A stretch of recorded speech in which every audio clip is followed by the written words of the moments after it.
আল্লাহ তাআলা হযরত আদম আলাইহিস সালামকে 30টা কিতাব দিয়েছিলেন, তার ছেলে হযরত শীশ আলাইহিস সালামকে 50টি কিতাব দান করেছিলেন। যেরকম সুবহানাল্লাহ। বাবার ছেলেই 80 কিতাব। কত কিতাব? বা সিংহভাগ কিতাব তারা দুইজনকে আল্লাহ তাআলা দিয়ে দিলেন। হযরত আদম আলাইহিস সালামের ছেলেদের মধ্যে কয়জন নবী হয়েছে?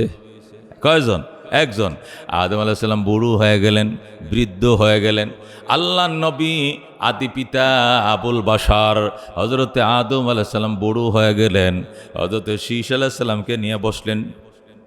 শীষ ওদের তো জোড়ায় জোড়ায় আল্লাহ তাআলা সৃষ্টি করছে, আমি বিয়ের ব্যবস্থা করছেন, তোমার তো জুরি নাই, তোমার বিয়ে দিব কি দিয়া? কয়টা আমার আল্লাহ জানে এবং আমার আব্বা জান জানে। যেরকম আল্লাহু আকবার, আল্লাহ রাসূল আলম, আল্লাহ এবং তার রাসূল ভালো জানেন। হ্যাঁ, আমার বিয়া কেমনে হবে? আদম আলাইহিস সালামকে দেখি একটা ব্যবস্থা করতেছি। হয়তো আদম আলাইহিস সালাম আল্লাহর দরবারে ফরিয়াদ করলেন, আল্লাহ অনেক বছর হইল জান্নাত থেকে তুমি দুনিয়াতে পাঠিয়ে দিলা। হেরে, জান্নাতে থাকতে কত দামি দামি সুস্বাদু ফলমূল খেয়েছি, আজও মনে হয় জিব্বার মাঝে সেই ফলের স্বাদ লেগে রয়েছে। আল্লাহ যদি দুনিয়ার জমিনে বসায় আমাকে জান্নাতের কিছু ফলমূল খাওয়াইতেন, খুব খুশি হইতাম। আল্লাহ খুব মন চাইছিল। পয়গম্বরদের দাবি দাবা তো আল্লাহ অপূরণ রাখে না। আল্লাহ সাথে সাথে জান্নাতের হুর দিয়া খাঞ্চা ভরা খাবার দিয়া আদমের কাছে পাঠা দিলেন। যেরকম সুবহানাল্লাহ। আল্লাহর পয়গম্বর বিছানায় শোয়া, অসুস্থ মানুষ, বুড়ো মানুষ, জান্নাতের হুর আসছে বিশাল খাবারের খাঁচা ভরা খাবার, কত কিসিমের খাবার, জান্নাতের উৎপন্ন ফসল। আল্লাহু আকবার।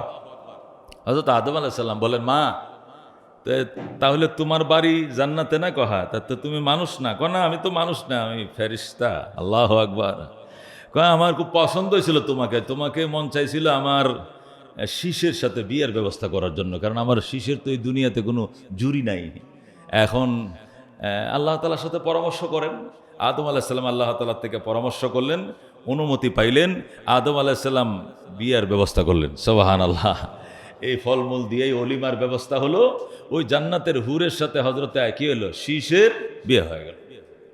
হযরতে আদম আলাইহিস সালাম আরো বড় হয়ে গেলেন, তাদের সংসার চলছে। এই বৃদ্ধ বয়সে হযরত শীষকে ডেকে বলেন, শীষ, আমি দুনিয়াতে থাকবো না, আমি ছিলাম জান্নাতে, আমি আবার ওই পথে আগাইলাম, আমিও যাচ্ছি, তোমার মাও যাবে, আমরা জান্নাতের পথে অ্যাডভান্স হচ্ছি, এগুচ্ছি, তোমরা তো আমাদের পিছনে আসবে। তুমি আমার সন্তানদের মধ্য হতে শুধুমাত্র একমাত্র নবী হওয়ার কারণে আমি আদি পিতা, এই আদম সন্তানদের পিতা এবং আল্লাহর প্রথম নবী হিসাবে কিছু ওসিয়ত তোমাকে করে যাচ্ছি, এই ওসিয়তগুলো আমার প্রজন্মের কাছে পৌঁছায় দেবা। হযরত আদম আলাইহিস সালাম বলেন, শীষ, তুমি আল্লাহর নবী, আমিও ছিলাম আল্লাহর নবী, আমি দুনিয়ার থেকে চলে যাওয়ার টাইম হয়ে গেছে, আমার কিছু কথা, কিছু ওসিয়ত, পিতা হিসাবে সন্তানদের জন্য কিছু ওসিয়ত, বাবা হিসাবে সন্তানদের জন্য ওসিয়ত থাকে কি থাকে না? থাকে কি না? বাবা যখন মারা যায়, যখন বুঝে আমি দুনিয়াতে আর থাকবো না, সন্তানদেরকে কিনারে আসো, আমার মেয়েটাকে সংবাদ দেওয়া আসার জন্য। মেয়েরে পাশে বসাইয়া, ছেলেদেরকে পাশে বসে ওসিয়ত করে, বাবা মানুষের কাঁচাইলে ফাড়া দিও না, মানুষের সম্পত্তি জোর করে দখল করিও না, মানুষকে মন্দচারী করবা না, দুইটা কথা শুইনি আইবা, তবু মানুষকে দুইটা কথা, কটু কথা কোনোদিন বলবা না। বলে কিনা? বাবা যে ওসিয়তগুলো করে, সন্তান যতই খারাপ হোক, বেনামাজি হোক, কিন্তু বাবার ওই স্মৃতিময় কথাগুলো সারা জীবন মনে রাখে। রাখে কিনা? আমার আব্বা মৃত্যুর টাইমে এই কথাটা বলে গেছিল, জীবনেও বাড়া কথা দুইটা শুনমু, গালি দুইটা শুনমু, কিন্তু কাউকে গালি দিব না। এটা আমার বাবা মৃত্যুর বিছানায় আমার ওসিয়ত করে গেছিল। আমার কি কবি, কি বলবি বল, যত বললে তো শান্তি লাগে, দে গালি আমাকে, আমি প্রতি উত্তর দিব না। কেন? আমার বাবা মৃত্যুর বিছানায় আমাকে ওসিয়ত করে গেছিল যে গালি শুনবা, তবু গালি দিবা না। ও দোস্ত, মৃত্যুর টাইমে বাবা তো সন্তানদেরকে ওসিয়ত করে, আর সন্তানদের কথাগুলো গুরুত্ব দিয়ে শোনে। আদম তো যেইতেই বাবা নয়, তিনি আদি পিতা, আবার আল্লাহর পয়গম্বর, ওসিয়ত করে যাচ্ছেন আরেকজন পয়গম্বর, তার ছেলে শীষ আলাইহিস সালামের কাছে, শিশিরে আমার ইন্তেকালের পরে আমার প্রজন্মদেরকে, আমার সন্তান আদিদেরকে, আমার উম্মতদেরকে তুমি আমার পক্ষ থেকে 5টা পয়গাম পৌঁছায় দিও। কয়টা? 5টা ওসিয়ত পৌঁছায় দিও। 1 নম্বর ওসিয়ত, হে শীষ, আমার পক্ষ থেকে 1 নম্বর ওসিয়ত হলো, আমার প্রজন্মদের কাছে পৌঁছায় দিও। আল্লাহ ব্যতীত অন্য কোনো জিনিসের প্রতি সিরিয়াস আকৃষ্ট হওয়া যাবে না। অন্য কোনো জিনিসের প্রতি সিরিয়াস ভাবে আশ্বস্ত আকৃষ্ট হওয়া যাবে না। এটা আদমের ওসিয়ত। যদি এটা জান্নাত হয় হোক, তবু এটার প্রতি সিরিয়াস আকর্ষিত হওয়া যাবে না। হোক জান্নাত, ওইটার প্রতি আকর্ষণ হওয়ারও একটা টেম্পারেচার থাকতে হবে, এর অতিরিক্ত নয়। শীশ আলাইহিস সালাম বলেন কি, জান্নাতও যদি হয় তবু জান্নাত তো আল্লাহ না। জান্নাত কি আল্লাহ? জাহান্নাম কি খোদা? জান্নাত জাহান্নাম খোদা নয়। সুতরাং খোদা ব্যতীত, আল্লাহ ব্যতীত গায়রুল্লাহর প্রতি অতি আশ্বস্ত হওয়া যাবে না, সিরিয়াস আশ্বস্ত হওয়া যাবে না, যদিও বা জান্নাত হয়। হযরত আদম আলাইহিস সালাম বলে, শীষ, আমি জান্নাতের প্রতি বেশি আকৃষ্ট হয়ে গেছিলাম। এই জন্য আল্লাহ যখন আমাকে নিষিদ্ধ ফল খাইতে নিষেধ করছে, ওয়ালা তাকরাবা হাযিহিশ শাজারাতা ফাতাকুনা মিনাজ জালিমিন, হে আদম হাওয়া দুইজনকে বলছি, ওয়ালা তাকরাবা হাযিহিশ শাজারাতা, ওই নিষিদ্ধ গাছের কিনারেও যায়ও না, খাইবা তো দূরের কথা, ওই গাছটার কাছেও যাইও না।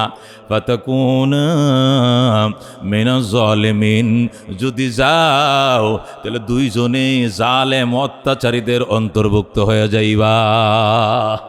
আল্লাহ আমাকে বলেছিলেন ওই গাছের কিনারেও না যাওয়ার জন্য, কিন্তু আমি এই জান্নাতের প্রতি এত সিরিয়াস আশ্বস্ত হইছিলাম, আকর্ষিত হইছিলাম, আমি মানি নাই, আমি যাইয়া খায়া ফেলাইছি, আমি এই গাছের ফল ভক্ষণ করে ফেলাইছি, যার ফলশ্রুতিতে আজকে আমাকে দুনিয়াতে আসতে হইছে, নতুবা আমাকে দুনিয়াতে আসা লাগতো না।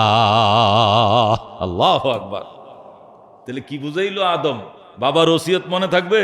1 নম্বর ওসিয়ত হলো আল্লাহ ব্যতীত গায়রুল্লাহর প্রতি অতি সিরিয়াস আকৃষ্ট হওয়া যাবে না। আকৃষ্ট তো হওয়া লাগবেই, কিন্তু সিরিয়াস নয়।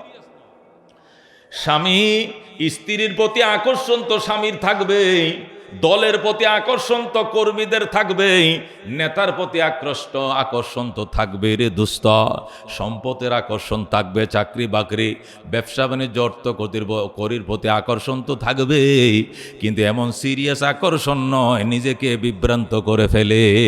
কথা কোন ঠিক কিনা? ও বন্ধু, হযরত শীষ বলে, আব্বা জান জান্নাতের প্রতিও নাকি, হ্যাঁ যদি জান্নাত হয় এটার প্রতি অতিমাত্রা আকর্ষিত হওয়া যাবে না। আচ্ছা আমরা কি নামাজের টাইমে কি নিয়ত করি? নাওয়াইতু আন উসাল্লিয়া লিল্লাহি তাআলা, নাকি নাওয়াইতু আন উসাল্লিয়া লিল জান্নাতে, আমি নামাজ পড়তেছি জান্নাতের জন্য, আল্লাহু আকবার, এরকম আমরা নিয়ত করি? নাকি আল্লাহ তাআলার জন্য কি করতেছি? নামাজ পড়তেছি। রোজা রাখতেছি কার জন্য? আল্লাহর জন্য। হজ করতেছি কার জন্য? যাকাত দিচ্ছি কার জন্য? জান্নাতের জন্য। জান্নাতের জন্য। এটা নাওয়াইতু আনের মধ্যে জান্নাতের কথা আছে, তাহলে বোঝা গেল সব করবো কার জন্য? আল্লাহর জন্য। পরে আল্লাহ খুশি হয়ে এমনি কি দিবেন? জান্নাত দিবেন। আল্লাহ খুশি হয়ে কি দিবেন? জান্নাত দিবেন। কিন্তু আমি ইবাদত কার জন্য করব? আল্লাহর জন্য করব। এটা আদমের ওসিয়ত, শুধু আদমের না, এটা আমাদের নবীকে আল্লাহ ওসিয়ত করছেন। আল্লাহ বলেন, কুল, হে রসুল আপনি বলে দেন, ইন্না সলাতি ওয়া নুসুকি ওয়া মাহইয়ায়া ওয়া মামাতি লিল্লাহি রাব্বিল আলামিন। আল্লাহু আকবার। আল্লাহ বলেন, কুল, হে রসুল আপনি বলে দেন। আগের কথা না আদমের, এখনের কথা শেষ নবীকে আল্লাহ কোরআনের মধ্যে বলতেছেন, কুল, হে রসুল আপনি বলে দেন আপনার উম্মতদেরকে, কি বলে দেন? ইন্না সলাতি, নিশ্চয় আমার নামাজ, ওয়া নুসুকি আমার হজ, আমার কুরবানি, ও মাহইয়া ও মামাতি আমার জীবন আমার মরণ, লিল্লাহি রাব্বিল আলামিন বিশ্বজাহানের প্রতিপালকের জন্য। সুবহানাল্লাহ। তাহলে আমার নামাজ, রোজা, হজ, যাকাত, কুরবানি কার জন্য? আল্লাহর জন্য। তাহলে আমার আকর্ষণ কার দিকে থাকবে? আল্লাহর দিকে থাকবে। আল্লাহ ছাড়া অন্য কোনো জিনিস প্রতি সিরিয়াস আকর্ষিত হওয়া যাবে না। কারণ আমার মহব্বত জান্নাতের জন্য নয়, আমার মহব্বত জাহান্নামের জন্য না, আমার মহব্বত আল্লাহর জন্য। কথা কোন ঠিক কিনা? আল্লাহ ওয়াল্লাযীনা আমানু আশাদ্দু হুব্বাল লিল্লাহ, যারা ঈমানদার এরা আল্লাহকে সিরিয়াস ভালোবাসে। কথা কোন ঠিক কিনা? আল্লাহ ডাক দিয়া কয়, সিরিয়াস ভালোবাসা গায়রুল্লাহর প্রতি হবে না, সিরিয়াস ভালোবাসা আল্লাহর প্রতি হবে। কার প্রতি হবে? কার প্রতি হবে? আল্লাহু আকবার। জান্নাত ও দোজখ সে ইয়া রব ক্যা করো। এই জন্য আল্লাহর ওলিরা নামাজ রোজা করতেন আর মোনাজাত করতেন আর কবিতা পড়তেন। কবিতা কি? জান্নাত ও দোজখ সে ইয়া রব ক্যা করো, আরজু হ্যায় মাই তুঝে দেখা করো, হোরো গেলমা জিতনে নিয়ামত হায় তো সবসে বরকর নিয়ামতে দিদার তো। আল্লাহর ওলিরা কানছে, আল্লাহ জান্নাত ও দোজখ সে ইয়া রব ক্যা করুম। আল্লাহ জান্নাত দেয়া করি কি জাহান্নাম দেয়া করি কি, আরজু হ্যায় মাই তুঝে দেখা করো, আমার মনের আশা তোমাকে দেখব, তোমাকে খুশি করব, তোমার দিদার লাভ করব, এইটাই আমার আশা। আমার জান্নাত দরকার নাই, জাহান্নাম দরকার নাই। আল্লাহু আকবার। জান্নাত ও দোজখ সে ইয়া রব ক্যা করো, জান্নাত দেয়া করব কি জাহান্নাম দেয়া করব কি তোমারে দরকার। আল্লাহু আকবার। আর জুহাই মাই তুঝে দেখা করো, আমার আশা তোমাকে দেখব। হোর গেলমান যেতনে নিয়ামত হায় তো, হোর গেলমান সহ যত নিয়ামত তোমার আছে, সবচেয়ে বরকর নিয়ামতে দিদারে তো, সবচেয়ে বড় নিয়ামত হলো তোমার দিদার, তোমার সাক্ষাৎ। কথা কোন ঠিক কিনা? এই জন্য আদম আলাইহিস সালাম বলছেন, শীষ ও আমার আদরের সন্তান, আমার প্রজন্মদের কাছে আমার দাওয়াতটা পৌঁছে দিও। আমি বুড়ো মানুষ আদম, আমি দুনিয়ার থেকে চলে যাওয়ার টাইম হয়েছে, দুনিয়াতে আমি থাকবো না, আমি চলে যাচ্ছি। আমার দাওয়াতটা, আমার ওসিয়তটা পৌঁছায় দিও। এক নম্বর ওসিয়ত হলো গায়রুল্লাহর প্রতি সিরিয়াস আকর্ষিত হওয়া যাবে না। গায়রুল্লাহর প্রতি সিরিয়াস আকর্ষিত হওয়া যাবে না। এই যে ক্ষমতা, এত আকর্ষণ ক্ষমতার প্রতি, যে দেশের মানুষ মরল না বাঁচলো, গুলি কি বুকে চালাইছে না ফিটে চালাইছে, উষ্ণায় ক্ষমতা থাকতে হবে আমার, এই কারণে মানুষ স্বৈরাচার হয়। কথা কোন ঠিক কিনা? এত সিরিয়াস আকর্ষিত হইতে নাই। সিরিয়াস আকর্ষণ থাকবে বন্দার কার প্রতি? আল্লাহর প্রতি, ক্ষমতার প্রতি নয়। ক্ষমতার প্রতি নয়, বিবির প্রতি নয়, চাকরির প্রতি নয়, বাকরির প্রতি নয়। সিরিয়াস আকর্ষণ তো কার প্রতি? আল্লাহর প্রতি। হযরত আদম আলাইহিস সালাম বলেন, আমার একটু জান্নাতের প্রতি একটু আকর্ষণটা বেশি হয়ে গিয়েছে। শিশরে জান্নাতের প্রতি আমার আকর্ষণটা বেশি হয়ে গিয়েছিল, যার কারণে আমাকে বলেছিল এই গাছের কিনারে যেও না। তারপরেও দেখোস না আমি খায়া ফেলছি। আজকে আমাকে দুনিয়াতে আয়া আমার এই প্রজন্মরা এখন আলসুয়া খায়, লাঙ্গল বায়া খায়, চাকরি করে খায়, জান্নাতের মজা মজা খাবার থুইয়া চলে আসছি। একটা গাছ না খাইলেই তো হইতো, বাকি সবটি তো খাওয়ার পারমিশন ছিল। এই জন্য সিরিয়াস আকর্ষিত হতে নাই। এই দাওয়াত পৌঁছাইবা তো? শীষ বলেন, ঠিক আছে আব্বাজান। 2 নম্বর ওসিয়ত, শিশিরে আমার পক্ষ থেকে 2 নম্বর ওসিয়ত শোনো। কয় কি ওসিয়ত? কয় দুনিয়াতে থাকবা, তুমি বিয়ে করবা, শাদী করবা, তোমার সাথী থাকবে, সঙ্গিনী থাকবে। ওই সঙ্গিনী, ওই সাথী, তোমার স্ত্রী, তোমার আল্লাহু আকবার সঙ্গিনী যিনি হবেন, সহধর্মিনী যিনি হবেন, ওনার মনোরঞ্জন করার জন্য, ওনার মন আল্লাহু আকবার মন জয় করার জন্য অতি সিরিয়াস আকর্ষিত হওয়া যাবে না। ওনাকে ভালোবাসতে হবে, ওনার হক আদায় করতে হবে, ওনার খোরপোশ দিতে হবে, কাপড় চোপড় বাসস্থানের ব্যবস্থা করতে, সব ঠিক আছে। কিন্তু এত বেশি মুরিদ হওয়া যাবে না ওনার পিছনে, যাতে করে নিষিদ্ধ কাজগুলো উনি করায় ফেলে। মহব্বত দ্বারা কি হয়? মহব্বতের দ্বারা মানুষ অন্ধ হয়ে যায়। হুব্বুসাইয়া ইউমি ওয়াইসিম, ভালোবাসা মানুষকে অন্ধ বানায় দেয়, বোবা বানায় দেয়, বদির বানায় দেয়। আমি তোমার মায়েরে একটু অতিরিক্ত ভালোবেসেছিলাম, শিশিরে তোর আম্মা হাওয়ার একটু বেশি ভালোবেসেছিলাম, যার কারণে আমাকে যখন বলা হয়েছে ওই গাছের ফল খেও না, আমি চাইছিলাম খামুই না, কিন্তু তোমার মা কয় লোন খায়া ফেলাই কি হইব? এই তোর মার কথা রাখতে গিয়া, তোর মার মন ঠিক রাখতে গিয়া, তোর মায়ের মন জয় করতে গিয়া আমি খাইছি, আর আজকে আমাকে জান্নাত থেকে বের করে দেওয়া হলো। এতটা আকর্ষিত হওয়া যাবে না। দুনিয়াতে বউর মন রক্ষা করার জন্য চুরি করে, ডাকাতি করে, ঘুষ খায়, সুদ খায়, সাদা তুলে, মস্তানি বাতানে। কেন? বেগম বলছে বেনারসি শাড়ি নিয়ে বাসায় না আইলে সুন্দরী বউ আইসা তোমার ঘরে ফাইতে না, আমি জামুগা। পরে যারে ভারি হের মাথা বাড়ি দিমু, বেনারসি মা আজকে মিরপুর থেকে লইয়া পরে আইতাছি বাসায়, তুমি চিন্তা কর, যারে পরে হের যে এডারে ফাইডের কুবামু, যারে ফাইডের মাথা বাড়ি দিমু, শাড়ি বেনারসি একটা 35,000 টাকা লইয়া বাসায় ফিরবো। তুমি যাইও না, তুমি থাকো, তুমি আমার জীবন, তুমি আমার জান। এটা মাথার বাড়ি দেয়া আর একবার মাথা ফাটাইয়া টাকা লইয়া এই টাকা দিয়ে বেনারস এনে বউরে দিছে। লাভ হয়েছে কত? লাভ হয়েছে কত? এই জন্য হযরত আদম আলাইহিস সালাম নিজের অভিজ্ঞতার আলোকে সন্তানদেরকে ওসিয়ত করছেন। এই শত শত বছর আল্লাহ দুনিয়াতে বাঁচিয়েছিলেন, জীবনের সার মর্ম সারাংশ থেকে কিছু ওসিয়তনামা বের করে আদম তার সন্তানদেরকে শিক্ষা দিতেছেন। শিশিরে 3 নম্বর ওসিয়ত শোনো, শীষ 3 নম্বর ওসিয়ত শোনো, যদি কোনো বিষয় নিয়ে সংশয় হয়, সন্দেহ হয়, সাথে সাথে ছেড়ে দিবা। আমার একটু সন্দেহ লাগছিল খাবো কি খাবো না, একজনে নিষেধ করছে খায়ান না, আর একজনেও জানালার ওই পাশ থেকে খায়ালান। একজন কিন্তু জানালা ওই পাশ দিয়ে বুদ্ধি দিছে খাওয়ার জন্য, ওই ভদ্রলোকে চিনেন তো, উনি ইবলিশ। উনি জানালার বাইরে থেকে খায়ালান, আদম খান, খাইলে চিরদিন থাকতে পারবেন এই জান্নাতে। একজনে কয় খান, আরেকজনে কয় খাওয়া দূরের কথা, কিনারেও যায় না। ওই সময়টা সংশয় হয়েছিল খাবো কে খাবো না। ওই জন্য যখন কোনো বিষয় নিয়ে সংশয় সন্দেহ তৈরি হয়, এই বিষয় কোনো দিন আল্লাহ অ্যাকসেপ্ট করতে নাই, গ্রহণ করতে নাই। আমি গ্রহণ করার কারণে যা হওয়ার এখন আমার হয়েছে। আল্লাহু আকবার। এ শীষ, আমার পক্ষ থেকে আমার প্রজন্মদের কাছে তোমার মাধ্যমে আমি আর একটা সংবাদ পৌঁছে দিতে চাই, কোনো বিষয় নিয়ে কাজ করার আগে পরামর্শ করে কাজ করবা। ওয়াশাবিরহুম ফিল আমর ফাইজা আযামতা ফাতাওয়াক্কাল আলাল্লাহ।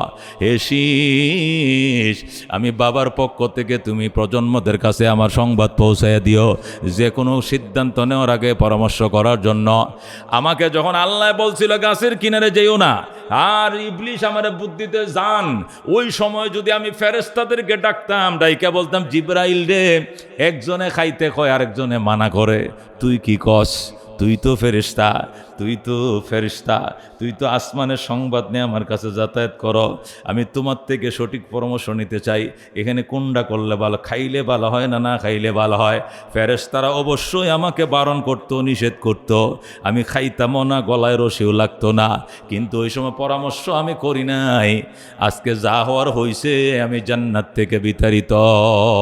কথা কোন ঠিক কিনা? এই জন্য আল্লাহ বলছেন ওয়াশাবিরহুম বিল আমর, যে কোনো কর্মকাণ্ডে সিদ্ধান্ত নিবা তুমি মশওয়ারা করে করবা, পরামর্শ করে করবা। ফাইজা আযামতা ফাতাওয়াক্কাল আলাল্লাহ, যখন সিদ্ধান্ত উপনীত হইবা তখনও ভরসা আল্লাহর উপরে রাখবা, পরামর্শের উপরে নয়, ভরসা হবে আল্লাহর উপরে। পরামর্শ করা সুন্নত, কিন্তু আল্লাহর উপরে তাওয়াক্কুল করা ওয়াজিব। কথা কোন ঠিক কিনা? যদি পরামর্শ করে কাজ করার কারণে আল্লাহর পক্ষ থেকে কোনো আযাব আসে, কোনো গজব আসে, পরামর্শের বরকতে আল্লাহ আযাব গজব উঠায় নিয়া আল্লাহ রহমতের ফয়সালা করবে। কথা কোন ঠিক কিনা? এই জন্য দোস্ত, হযরতে আদম আলাইহিস সালাম আমাদের আব্বা জান, উনি আবুল বশর, সমস্ত মানব জাতির বাবা, আমাদের পূর্বপুরুষদের সকলদের বাবা।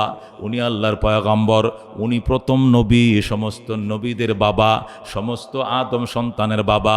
আবুল বশর, আবুল আম্বিয়া, হযরতে আদম আলাইহিস সালাম পিতা হিসাবে আমাদেরকে যে ওসিয়তগুলো করছেন, 1 নম্বর ওসিয়ত, আকর্ষণ থাকবে কার প্রতি?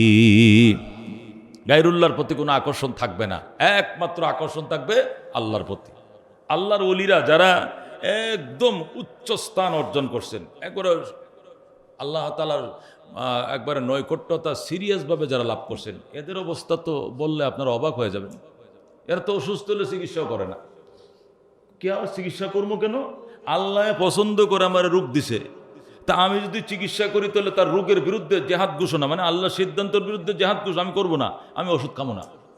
যে রব আমাকে কি দিয়েছে? অসুস্থতা দিয়েছে। যে রব আমাকে কি দিয়েছে? রোগ দিয়েছে।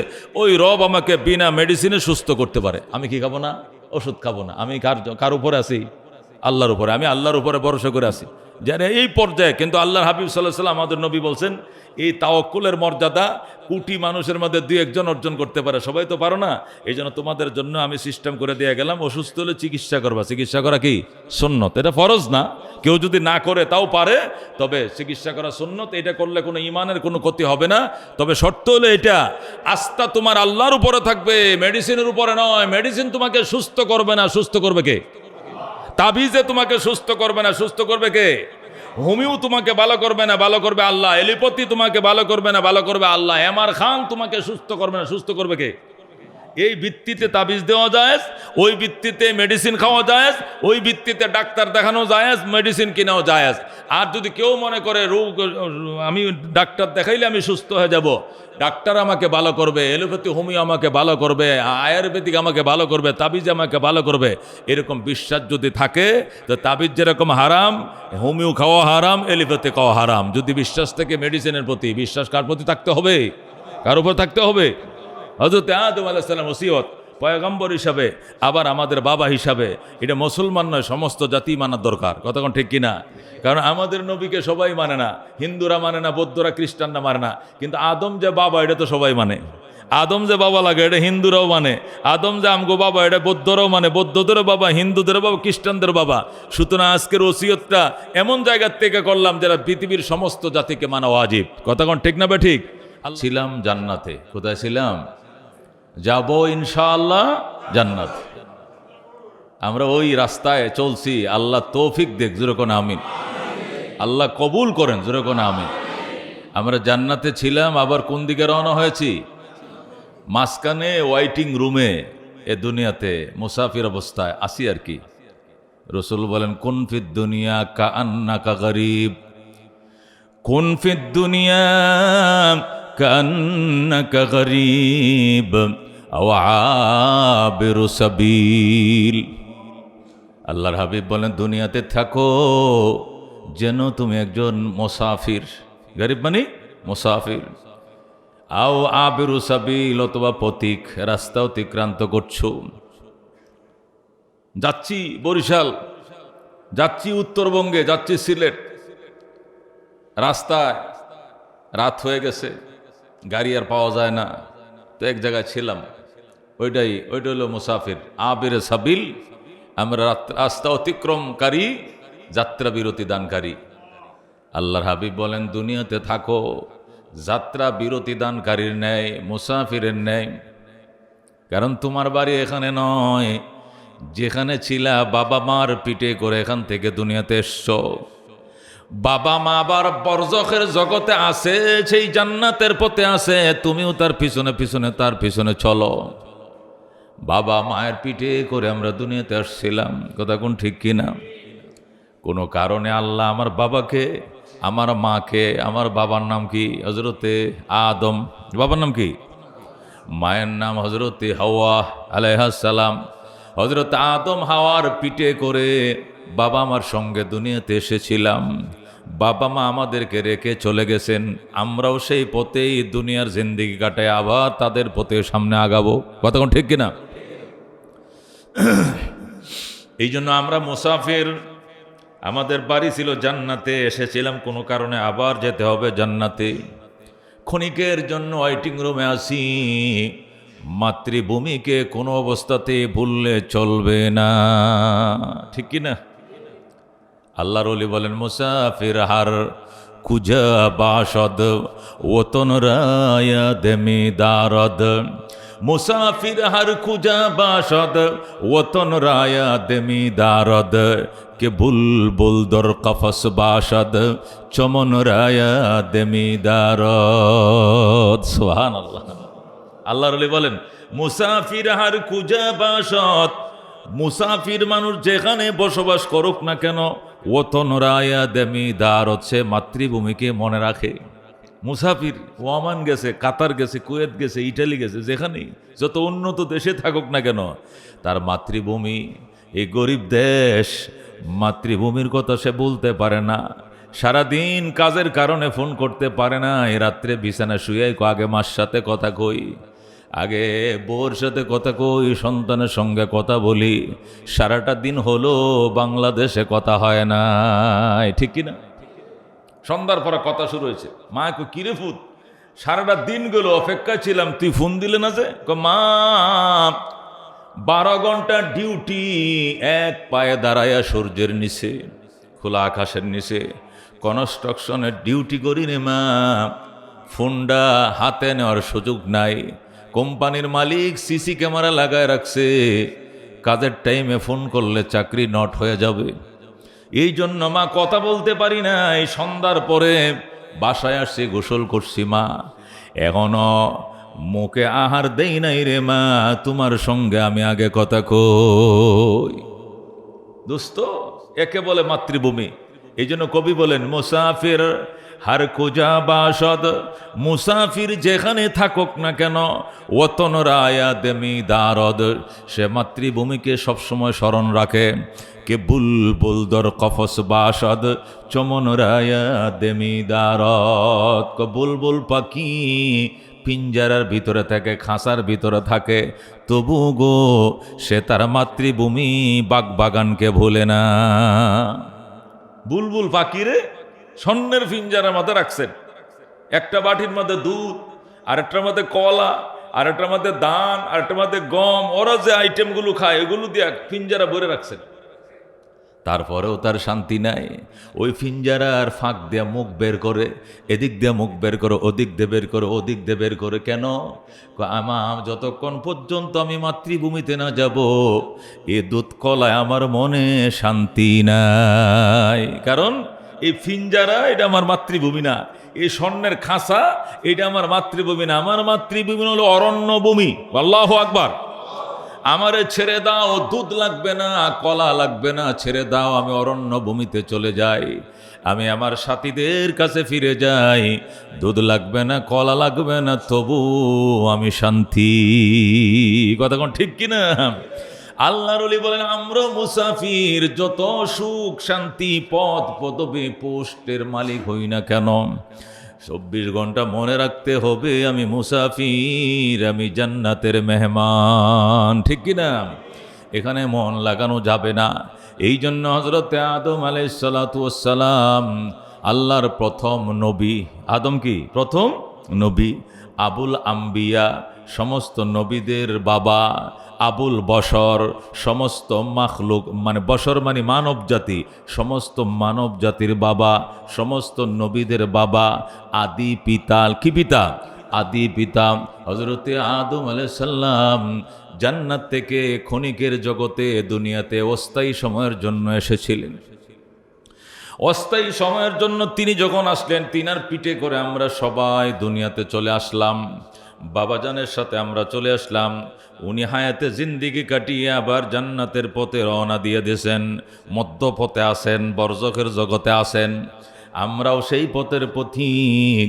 সুতরাং কোনো অবস্থাতেই আমরা আমাদের মাতৃভূমিকে ভুললে চলবে না। ঠিক কিনা? হযরত আদম আলাইহিস সালামকে খেয়াল করে শুনেন। আদম আলাইহিস সালামকে আল্লাহ তাআলা 41টা সন্তান দিয়েছেন। কটা সন্তান? 41টা সন্তান দিয়েছেন। প্রথম ধারাবাহিকভাবে ওনাকে 20 জোড়া সন্তান দিয়েছেন। কয় জোড়া? 20 জোড়া। প্রতিবারে একটা ছেলে একটা মেয়ে করে হয়েছে। প্রথমবার হয়েছে ছেলের নাম কাবিল। ছেলের নাম কি? কাবিল। মেয়ের নাম লিবুদা। কি নাম? হ্যাঁ। এরপরের জোড়া হয়েছে ছেলের নাম হাবিল। ছেলের নাম কি? হ্যাঁ। মেয়ের নাম একলিমা। কি নাম? একলিমা। এভাবে কয় জোড়া হয়েছে? 20 জোড়া। 20 জোড়ায় কয়জন হয়েছে সন্তান? 40 জন। কয়জন সন্তান দিছে আল্লাহ আদমরে? 40 জন সন্তান। গেল 20 জোড়া। 21 নম্বর সিরিয়ালে হযরতে হাওয়া আবার গর্ভবতী হলেন। তিনি আবার প্রেগনেন্ট হলেন। এখন ডেলিভারি হয়েছে, সন্তান একটা। এখন কয়জন? একজন। শুধু একটা ছেলে হয়েছে, মেয়ে নাই। ছেলের নাম রাখলেন শীষ। কি নাম? ছেলের নাম কি? শীষ। শীষ এই সর্বশেষ সন্তান। এই বেজুর হয়ে গেল। এখন কয়জন হলো সন্তান? 41 জন। আগে তো 40 জন। এখন আদম আলাইহিস সালামের শরীয়তের সিস্টেম হলো যে ভাই বোনে বিয়ে হবে, তবে একসাথে যে যমজ ভাই বোন হয়েছে তারা না। যে প্রথম যে ছেলে হয়েছে পরের যমজের মেয়ের সাথে বিয়ে হবে। প্রথম যে মেয়ে হয়েছে প্রথম পরের ছেলের সাথে, এভাবে একই সাথে যে সহোদর একসাথে যমজ তারা জন্ম নিছে, এরা পরস্পরে বিয়ে করা হারাম। তা আগের জোড়ার থেকে ছেলে, পরের জোড়ার থেকে মেয়ে, অথবা আগের জোড়ার থেকে মেয়ে, পরের জোড়ার থেকে ছেলে, এইভাবে বিয়ে করা যাবে। হযরত আদম আলাইহিস সালামের শরীয়ত অনুযায়ী এইভাবে বিয়ে দেওয়ার সিস্টেম করা হলো। যদিও এই সিস্টেমটা কাবিলে মানে নাই। কে মানে নাই? কাবিলে মানে নাই। না মেনে সে বলছিল যে আমার সাথে আমার বোন যে জন্ম নিয়েছে ওই বোনকে আমি বিবাহ করব না মেনে। কিন্তু হাবিল বলল, এটা তো শরীয়তের বিধান, তোমার সাথে যে বোন জন্ম নিয়েছে একে তুমি বিয়ে করতে পারবা না, এটা আমার সাথে বিয়ে হবে, আমার সাথে যারা জন্ম নিয়েছে তুমি বিয়ে করবা। এই কথা বলার কারণে হযরত আদম আলাইহিস সালাম হজে চলে গেলেন, কাবিল হাবিলকে হত্যা করছে। এই শুধু বিয়া সংক্রান্ত কাজ নিয়ে পৃথিবীতে সর্বপ্রথম কি হত্যা সংগঠিত হয়েছে, সুন্দর মেয়েকে বিয়ে করাকে কেন্দ্র করে। যা হোক, এটা ভিন্ন এক ইতিহাস, ওইটা আমার বলা উদ্দেশ্য নয়। হযরত আদম আলাইহিস সালামকে 20 জোড়া সন্তান দিলেন। কয় জোড়া? তারা বিয়ে হলো, আগের জোড়ার ছেলের সাথে পরের জোড়ার মেয়ে, এইভাবে বিয়ে হলো। 21 নম্বর হযরতে আদম আলাইহিস সালামের স্ত্রী হযরতে হাওয়া, আমাদের জননী, আমাদের মা, আবার প্রেগনেন্ট হলেন। এবার হলো সন্তান একটা। কয়টা? শুধু ছেলে, মেয়ে নাই। ছেলের নাম রাখলেন হযরতে শীষ। কি নাম রাখলেন? এই হলো 41 জন সন্তান। এই 41 জন সন্তানের মধ্যে একজনকে আল্লাহ নবী বানাইছে, আর কাউকে নয়। একজনকে আল্লাহ কি বানাইছে? উনি কে? ওই শীষ। এই হযরত শীষ আলাইহিস সালাম কি হলেন? নবী হলেন। আর বাকিরা আগের যে 20 ছেলে 20 মেয়ে, ওদের কেউ কি হয় নাই? নবী হয় নাই। হযরতে শীষ আলাইহিস সালাম হযরতে আদম আলাইহিস সালামের একবারে একনিষ্ঠ সন্তান, একদম সর্বকনিষ্ঠ ছোট সন্তান, আল্লাহর পয়গম্বর হযরতে আদম আলাইহিস সালাম আল্লাহ রব্বুল আলামিনের পক্ষ থেকে 30টা কিতাব পাইলেন। কয়টা কিতাব পাইলেন? আর হযরতে আদমের ছেলে হযরতে শীষ আলাইহিস সালাম নবী হইয়া আল্লাহর পক্ষ থেকে 50টা কিতাব পাইলেন। 104খানা কিতাব। আসমানি কিতাব কয়টাও? 160টার মধ্যে তারা বাপে আর ফুতে নিয়ে নিছে 80টা। আদম আর শীষ তারা বাপ পুতে পিতা পুত্র নিয়ে নিছে কটা? 104খানা কিতাবের মধ্যে পিতা পুত্র নিয়ে গেছে 80টা। যেরকম আল্লাহু আকবার। হযরতে আদম আলাইহিস সালামকে দিলেন আল্লাহ 30টি কিতাব, হযরতে শীষ আলাইহিস সালামকে দিলেন 50টি কিতাব। 50 আর 30 কত? হযরতে ইব্রাহিম আলাইহিস সালামকে দিলেন 20টি কিতাব। 80 আর 20 কত? 100 শেষ। হযরতে মূসাকে দিলেন তাওরাত 101। হযরতে দাউদকে দিলেন জবুর 102। হযরতে ঈসাকে দিলেন ইনজিল 103। হযরতে মুহাম্মদুর রাসূলুল্লাহ সাল্লাল্লাহু আলাইহি সাল্লামকে দিলেন কোরআন। এই হয়ে গেল 104। সুবহানাল্লাহ। আল্লাহর হাবিব বলেন, এই 103খানা কিতাবের ভিতরে যত এলেম আর মারেফত মাওলায় ঢুকাইছে, সমস্ত এলেমের মারেফত আমাকে যে সর্বশেষ কিতাব দিয়েছেন, এই কোরআনের ভিতরে আগের 103খানা কিতাবের এলেম ঢুকানো হয়েছে।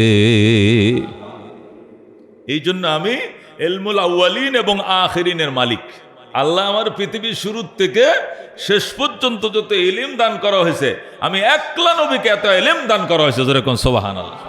কারণ আমার কিতাবের ভিতরে আগের 103খানা কিতাবের সমস্ত ইলম, শিক্ষা, দীক্ষা সব এখানে ঢুকানো ছিল, আর ওইটাই আল্লাহ আমাকে দান করেছেন। যেরকম সুবহানাল্লাহ। আল্লাহর হাবিব বললেন, উতিতু ইলমাল আউয়ালিন ওয়াল আখিরিন, আমাকে দান করা হয়েছে আউয়ালিন থেকে নিয়ে আখিরিন পর্যন্ত সমস্ত জিনিসের ইলম, সকল জিনিসের ইলম, জ্ঞান, পাণ্ডিত্য একলা নবীকে আল্লাহ দান করেছে। অথচ জগতে দুনিয়াতে কোনো শিক্ষকের কাছে আমি একটা অক্ষর পড়ি নাই। জগতের টিচারের কাছে পড়ার দিক থেকে আমি ছিলাম উম্মি। উম্মি মানে মূর্খ নয়, উম্মি মানে নিরক্ষর। উম্মি মানে কি? আমি মূর্খ নই, আমি নিরক্ষর। নিরক্ষর মানে জাগতিক কোন শিক্ষক থেকে, দুনিয়ার কোন মানব শিক্ষক থেকে আমি লেখাপড়া শিখি নাই। এই দিক থেকে আমাকে উম্মি নবী বলা হয়। তবে আমাকে ইলমুল আউয়ালিন ওয়াল আখিরিন দিয়া আমাকে শিক্ষক বানায় দুনিয়াতে আল্লাহ পাঠাইছে। যেরকম সুবহানাল্লাহ। নবী বলেন, ইন্নী বুইসতু মুআল্লিমা, আল্লাহ আমাকে টিচার বানায় পাঠাইছে, আল্লাহ আমার শিক্ষক বানায় পাঠাইছে। মুআল্লিম মানে শিক্ষক। এখানে মুআল্লিম প্রশিক্ষণ হয়, মানে টিচারদের ট্রেনিং হয়। ইংলিশে কো টিচার ট্রেনিং প্রোগ্রাম, এটাকে আরবিতে কো মুআল্লিম ট্রেনিং, মানে শিক্ষকদের টিচার। আল্লাহ শিক্ষক প্রশিক্ষণ। রসুল বলেন ইন্নী বয়স্তু মুআল্লিমা, আল্লাহ আমার টিচার বানায় পাঠাইছে। অন্য জায়গায় বলছে আমাকে আল্লাহ উম্মি বানায় পাঠাইছে। উম্মি মানে নিরক্ষর, আবার মুআল্লিম মানে টিচার। আমি নিরক্ষর হয়ে আবার টিচার কেমনে হইলাম? প্রশ্ন। নিরক্ষর মানে জাগতিক শিক্ষকের কাছে তিনি শরীয় শরায় পড়েন নাই, মক্কার কোনো টিচারের কাছে তিনি আলিফ বা তা পড়েন নাই, মক্কার কোনো টিচারের কাছে ABCD পড়েন নাই, শরীয় শরায় পড়েন নাই, ক মগ পড়েন নাই, 1 2 3 4 পড়েন নাই, 1 2 3 পড়েন নাই। আল্লাহ সরাসরি হযরতে জিবরাইলের মাধ্যমে নবীকে ইলম দান করেছে। জিবরাইল আলাইহিস সালাম আল্লাহর হাবিবের কাছে 24,000 বার আসছে। কয় হাজার বার? 24,000 বার জিবরাইল আলাইহিস সালাম আসমানের মালিকের সংবাদ নিয়া এলেম নিয়ে নবীর কাছে আইসে নবীর সিনাটাকে এলেমের মহাসমুদ্র বানায় দিছে। এই জন্য উনি শিক্ষক। নিরক্ষর হয়ে শিক্ষক কেমনে হয়? জাগতিক শিক্ষা দীক্ষার দিক থেকে নিরক্ষর, দুনিয়ার টিচারের কাছে পড়ার দিক থেকে নিরক্ষর। তিনি দুনিয়ার কোনো টিচারের কাছে পড়েন নাই, কিন্তু আল্লাহ রাব্বুল আলামিন ওনাকে এলেমের মহাসাগর দান করছেন ডাইরেক্ট জিবরাইলের মাধ্যমে। দুনিয়ার কিছু শিক্ষকের কাছে ওনাকে পড়াইলে তো সমস্যা। আল্লাহর হাবিব মক্কা নগরে যখন নতুন ধর্মের দাওয়াত দিবেন, ওই সময় তার টিচার এসে বলতো, মোহাম্মদ গতকালকে তোরে পড়াইছি বেডা, আমি তোর টিচার লাগে, তুই আমার ছাত্র, আমার তুন বেশি বুঝুস নি, তুই আবার নতুন কোন গল্প শোনাস, নতুন কি কথা কস, লা ইলাহা ইল্লাল্লাহ মুহাম্মদ রাসূলুল্লাহ, এটি তো আমি তোরে শিখাই না, এটি তুই কই পাইলি? এগুলো তুই কই পাইছস? তুই যে নতুন ধর্মের দাওয়াত দিচ্ছ, আমি নতুন তো তোমারে কিছু শিখাই নাই, তুমি ওই দাওয়াত কই পাইলা? শিক্ষকরা বাধা দিত, সমস্ত টিচাররা এক হইয়া ছাত্রর বিরুদ্ধে মিছিল করতো আর বলতো মোহাম্মদরে তো এমন কিছু শিখাই নাই, সে নতুন ধর্ম কই পাইল? এই জন্য আল্লাহ দুনিয়ার কোনো শিক্ষকের কাছে তার বন্ধুকে লেখাপড়া করায় নাই। সুবহানাল্লাহ। আল্লাহ তাআলা তার বন্ধুকে খতনা করাইছে, মুসলমানি করাইছে, এটাও মায়ের ফেডের ভিতরে থাকতে। যেরকম সুবহানাল্লাহ। এটা দুনিয়ার কোনো মুসলমানি করায় না। আজম কয় নাকি আমার দেশে? কি কইব? আজম কয়। এখন তো ডাক্তারে আজম টাজম এখন বুঝে নাই, এখন ডাক্তার দেই মুসলমানি করায়। দুনিয়ার কোনো আজম দিয়া, কোনো ডাক্তার দিয়া রহমতুল্লিল আলামিনকে মুসলমানি করানো হয় নাই। কেন করাইবে? নবী যখন লজ্জার বয়ান করবে, নবী যখন উপদেশ দিবে, লজ্জা করো, লাজ, লজ্জা এটা ইমানের অঙ্গ। আল হায়াউ শুবাতুম মিনাল ঈমান, লজ্জা ইমানের বৃহৎ একটা অঙ্গ। এই কথা যখন বলবে, তখন ওই খতনা করাইছিল আজম, ওই বেটাই বলবে, এই মোহাম্মদ এত লম্বা ওয়াজ করিস না বেটা, তোর মনটা তো ওই দিন আমি কাটাইছি, তোর গুফন অঙ্গটা তো আমি দেখছি, আর তুই হেঁটে ডাক্কে রাখতে কস। একবার এমন কি হয়েছে এটা ডাক্কে রাখা লাগবে? এটা বয়স হলে 15-20 বছর বয়স হলে পরে আস্তে আস্তে ডাকবে। সকালে এটা ন্যাংটাই চলবে, ছোটবেলায় এমনি চলবে, উলঙ্গই চলবে, যাতে কোনো শিক্ষক বলতে না পারে, কোনো আজাম বলতে না পারে মোহাম্মদ লজ্জার ওয়াজ করো। তোমার লজ্জা কইছিল যেদিন তোমার মনটা আমি কাটছিলাম, গোপন অঙ্গ আমি কাটছিলাম, ওই দিন লজ্জায় কইছিল। এই জন্য আমার আল্লাহ তার বন্ধুর গোপন অঙ্গ দুনিয়ার কোনো ডাক্তার আজমকে দেখতে দেয় নাই। রসুল বলেন, ইন্নি বুলিতু মাখতুনা, আল্লাহ আমাকে সৃষ্টি করেছে খতনা করা অবস্থায়, মায়ের পেটের ভিতরে থাকতে কুদরতের মালিক মুসলমানি করায় আমার দুনিয়াতে পাঠাইছে। দুস্থ বলতেছিলাম, আল্লাহর হাবিব সাল্লাল্লাহু আলাইহি ওয়াসাল্লামকে আল্লাহ যে কিতাব দিয়েছেন, এটা সর্বশেষ কিতাব, সর্বশ্রেষ্ঠ কিতাব। এর আগেও তো 103 খানা কিতাব ছিল। এই 103 খানা কিতাবের মধ্যে প্রথম 30টা কিতাবই নিছে বাবা আদম, এরপরে 50টা কিতাব নিছে তার ছেলে শীষ, তারা বাফে আর ফুতে নিয়ে গেছে 80টা। কটা? এখন স্বাভাবিকভাবে প্রশ্ন হয় যে আমাদের নবী শ্রেষ্ঠ নবী, আমাদের নবীর উম্মত সমস্ত নবীর উম্মতের থেকে ডবল, আমার নবীর শ্রেষ্ঠ নবী, হ্যাঁ সর্বশেষ নবী, সর্বোত্তম নবী, খাতামুল আম্বিয়া, আমগো নবীর একটা কিতাব দিছে আর আদম নবীরে 50টা, তার ফুলারে দিছে 80টা। এটা কি কামটা করলো আল্লাহ? প্রশ্ন হইতে পারে কিনা? আল্লাহু আকবার। দুস্তরে আহকামের কিতাব, এটা জামে মানে পরিপূর্ণ ছিল, বিধানের কিতাব ছিল কোরআন। আর আদম আর শীষের যে কিতাবগুলো ছিল, এগুলো ছটিকা বই, এগুলো কোনো আহকামের বিধানের কিতাব ছিল না, এগুলো ছিল জাগতিক দুনিয়ার বসবাসের প্রয়োজনীয় ক্যাটালগ। সুবহানাল্লাহ। দুনিয়াতে বসবাস করার জন্য ওনারা প্রথম দুনিয়াতে আইছে। আদমকে আল্লাহ বানায় দুনিয়াতে পাঠাইছে, তার থেকে আস্তে আস্তে মানুষ জন্ম শুরু হয়েছে। এখন মানুষ যখন আসা শুরু হয়েছে, তখন মানুষ বসবাসের জন্য ঘর লাগবে। এখন ঘর কেমনে বানাবে? ঘর বানানোর জন্য একটা কিতাব দিছে। বাঁশে বাঁশে এইভাবে জোড়া দিবা, এর খড় কোটা দিয়ে ছাউনি দিবা, তাহলে দেখবা রোদও লাগবে না, বৃষ্টিও পড়বে না। ঘর বানানো যত সিস্টেম হতে পারে, জিব্রাইলকে আল্লাহ বানাইছে মিস্ত্রি বানাইয়া ওই কিতাবটা ফরাইয়া মাঠে ময়দানে হাতে কলমে বুঝাইয়া দিছে। আদম সন্তানরা ঘর বানানো শিখে ফেলাইছে। গেছে এক কিতাবের কাজ। আরেক কিতাব কোন ফলমূলগুলো খাওয়া যায়, কোন ফলমূলের গাছগুলো কেমনে লাগানো হয়, ফলগুলো কেমনে ধরবে, কোনটা মিষ্টি কোনটা টক, কোনটা বাকল সহ খাইবে, কোনটা বাকল ছিললে ফালায় খাইবে, কুষ্টা খাইবে বিচিটা ফেলায় দিবে, কোনটার কি কার্যকারিতা, এইসব ফল সম্পর্কে আল্লাহ তাআলা একটা ক্যাটালগ দিয়েছেন, ফুল সম্পর্কে একটা ক্যাটালগ দিয়েছেন, পশু প্রতিপালন সম্পর্কে একটা বই দিয়েছেন, কোন কোন পশুর গোশত খাওয়া হালাল, পশুগুলো কেমনে লালন পালন করতে হবে, কত বছর বয়স হলে এটা কুরবানি করা যাবে, কত বছর বয়স হলে জবে করা যাবে, জবে করার নিয়ম কি, চামড়াটা খাওয়া যাবে না ফেলে দিতে হবে, ভিতরে কোন কোন অঙ্গগুলো খাওয়া যাবে কোনগুলো খাওয়া যাবে না। এই পশুপালন পশুর আল্লাহু আকবার, পশুপালন পশু বক্ষণ সহ যাবতীয় বিধিবিধান নিয়ে আরেকটা কিতাব দিয়েছেন। হয়ে গেছে আরেকটা কিতাব। এখন লজ্জাস্থান ডাকতে হবে। লজ্জাস্থান ডাকবা কি দিয়া? লজ্জাস্থান ডাকার জন্য তুলা থেকে সুতা বানাইতে হবে, সুতা দিয়ে কাপড় বানাইতে হবে, কাপড় দিয়ে লজ্জাস্থান ডাকতে হবে। সুতা কেমনে উৎপাদন করবা, তুলা গাছ কেমনে হয়? জিব্রাইল জান্নাত থেকে গাছ এনে লাগাই দিছে, অল্প সময় গাছে তুলা ধরছে, তুলার থেকে সুতা বানাইছে ফাঁকাইয়া, সেই সুতা দিয়ে মোটা মোটা কাপড় বানাইছে, বানায় লজ্জাস্থান ডাকছে। এই বিধান সম্পর্কে একটা কিতাব দিছে, এটাও একটা ক্যাটালগ। যেরকম সুবহানাল্লাহ। মাছ, কোন কোন মাছগুলো খাওয়া যায়, কোন কোন পশু খাওয়া যায়, কোন কোন পাখিগুলো খাওয়া যায়, বসবাসের কোন কোন, আগুন দিয়ে সিদ্ধ কেমনে করে, আগুন জ্বালায় কেমনে, পাথর দিয়ে পাথর ঘষলে আগুন বের হয়, ও আগুন দিয়ে শুকনো পাতার মধ্যে আগুন ধরে যায়। এরপরে পাতিল বসাইতে হবে, পাতিলের মধ্যে পানি দিতে হবে, পানিতে জাল উঠবে, চাউলগুলো সিদ্ধ হবে, ওই চাউল যখন ভাত হবে এরপরে এগুলো খাইতে হবে। এইগুলো ডেলি 3 বার পরিমাণ মতো খাইলে আর ক্ষুধা লাগবে না, দুনিয়া জীবনযাপন করা সম্ভব হবে। এই খাবার তৈরি করা প্রসঙ্গে একটা ক্যাটালগ দিছে, এটা মানুষের জীবনের জন্য অপরিহার্য ছিল। এগুলো কোনো নমাজ রোজার বিধান ছিল না।